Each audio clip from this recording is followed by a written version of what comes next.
Sohan institute के YouTube channel पर आप सबका स्वागत है। कुछ आवश्यक कार्य में संलग्नता के कारण जो है क्लास आपकी नहीं हो पा रही थी, लेकिन आज से सब कुछ ठीक है। अब क्लास जो है आपकी नियमित समय पर होगी। तो जीएस जीके की प्रैक्टिस लगातार आपको दी जा रही है। उसी के क्रम में एक और प्रैक्टिस आप देखेंगे। यह सुपर टेट, यूपी टेट और सी टेट सभी परीक्षाओं के लिए बेहद महत्वपूर्ण प्रैक्टिस होगी। देर न करते हुए आइए क्लास को शुरू करते हैं। लेकिन उससे पहले यदि आप चैनल पर नए हैं तो क्लास को जो है जितना हो सके उतना शेयर करें। यदि चैनल को अभी तक आपने सब्सक्राइब नहीं किया है तो चैनल को सब्सक्राइब अवश्य कर लें। पहला प्रश्न आपको स्क्रीन पर दिख रहा है कि किसी खाद्य श्रृंखला की प्रथम कड़ी सदैव हरे पादप होते हैं, क्योंकि क्या विस्तृत रूप से फैले होते हैं, वे मृदा से जुड़े होते रहते हैं, वे सूर्य के प्रकाश में वायुमंडलीय कार्बन डाइऑक्साइड को स्थिरीकृत करते हैं, या फिर उनमें जड़ें होती हैं।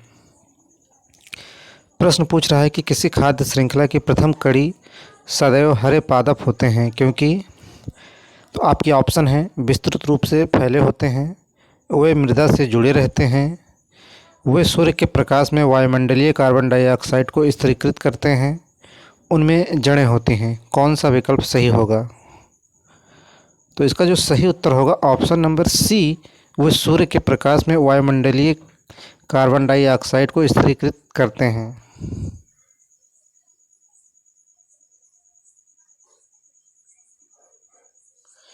तो पहले प्रश्न का जो है ऑप्शन नंबर सी सही होगा।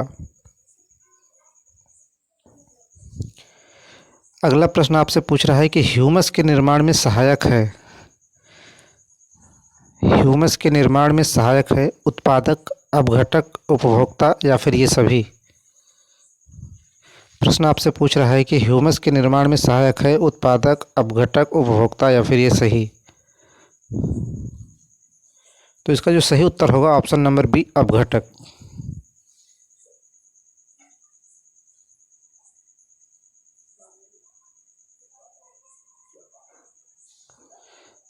तो ह्यूमस के निर्माण में सहायक है अपघटक, ऑप्शन नंबर बी सही होगा।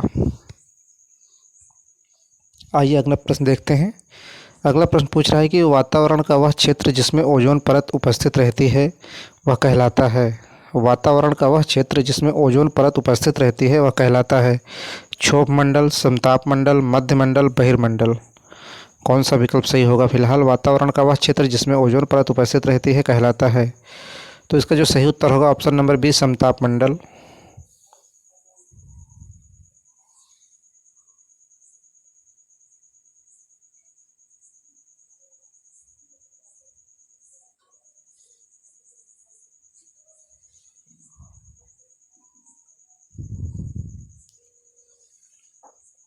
अगला प्रश्न, निम्न में से किस विटामिन की कमी से रतौंधी नामक रोग हो जाता है? तो प्रश्न पूछ रहा है कि निम्न में से किस विटामिन की कमी से रतौंधी नामक रोग हो जाता है? Vitamin A, vitamin B, vitamin C, या फिर विटामिन डी। तो इसका जो सही उत्तर होगा option number A, vitamin A की कमी से रतौंधी नामक रोग हो जाता है।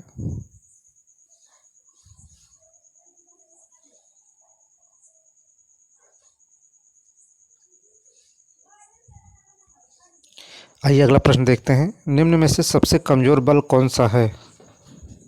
अगला प्रश्न पूछ रहा है कि निम्न में से सबसे कमज़ोर बल कौन सा है?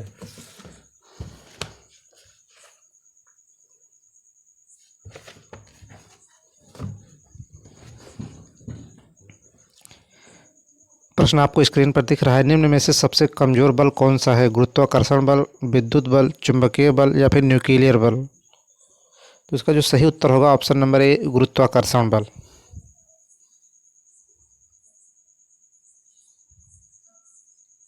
तो इसका जो है ऑप्शन नंबर ए सही हो जाएगा। अगला प्रश्न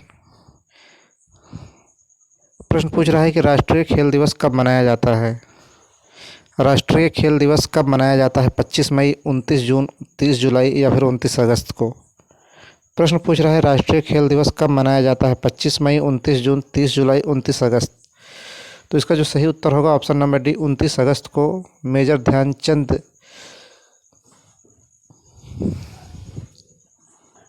जो कि हॉकी के जिन्हें जादूगर कहा जाता है, तो उन्हीं की स्मृति में जो 29 अगस्त को उनकी जन्मतिथि के रूप में इसे हम मनाते हैं 29 अगस्त। इसका सही उत्तर होगा 29 अगस्त।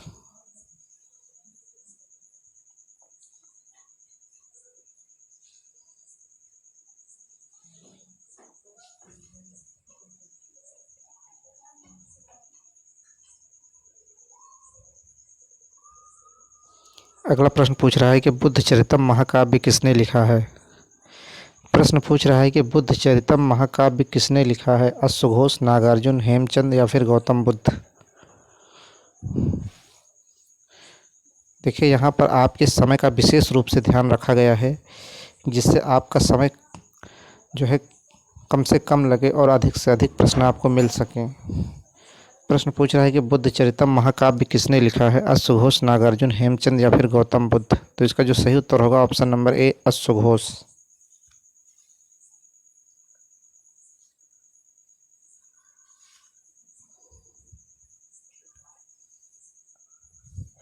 अगला प्रश्न पूछ रहा है निम्न में से कौन सा नाटक का लोक नृत्य है। गरबा, चरकुला, जवारा या फिर यक्षगान। तो इसका सही उत्तर होगा ऑप्शन नंबर डी, यक्षगान।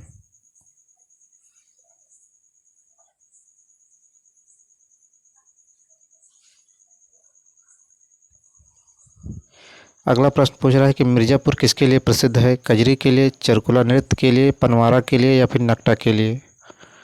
प्रश्न पूछ रहा है कि मिर्ज़ापुर किसके लिए प्रसिद्ध है। कजरी के लिए, चरकुला नृत्य के लिए, पनवारा के लिए या फिर नकटा के लिए। तो इसका सही उत्तर होगा ऑप्शन नंबर ए, कजरी के लिए।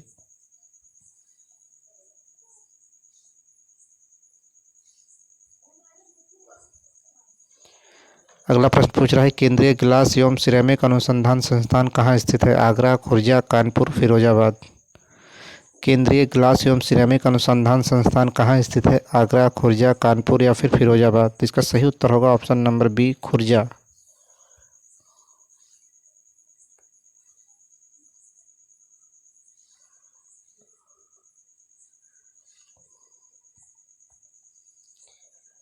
अगला प्रश्न पूछ रहा है निम्न में से भारत का शेक्सपियर किसे कहा जाता है।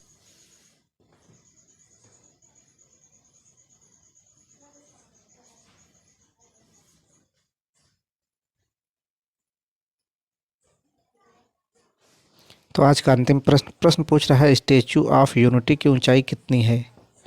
स्टैचू ऑफ यूनिटी की ऊंचाई कितनी है। 175 मीटर, 179 मीटर, 180 मीटर या फिर 182 मीटर। प्रश्न पूछ रहा है कि स्टैचू ऑफ यूनिटी की ऊंचाई कितनी है। 175 मीटर, 179 मीटर, 180 मीटर या फिर 182 मीटर। तो इसका सही उत्तर होगा option number D, 182 metre. Statue of Unity की ऊंचाई कितनी है। इसका सही उत्तर होगा 182 मीटर।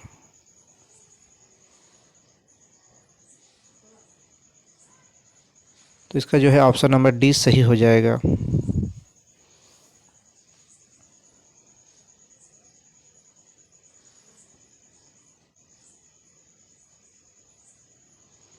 देखिए क्लास आपको कैसी लगी कमेंट में ज़रूर बताएं। यदि आपने अभी तक चैनल को सब्सक्राइब नहीं किया है तो चैनल को सब्सक्राइब अवश्य करें और जितना हो सकता है अपने मित्रों में शेयर अवश्य करें। तो ठीक है, क्लास में बने रहने के लिए आप सबका बहुत बहुत धन्यवाद।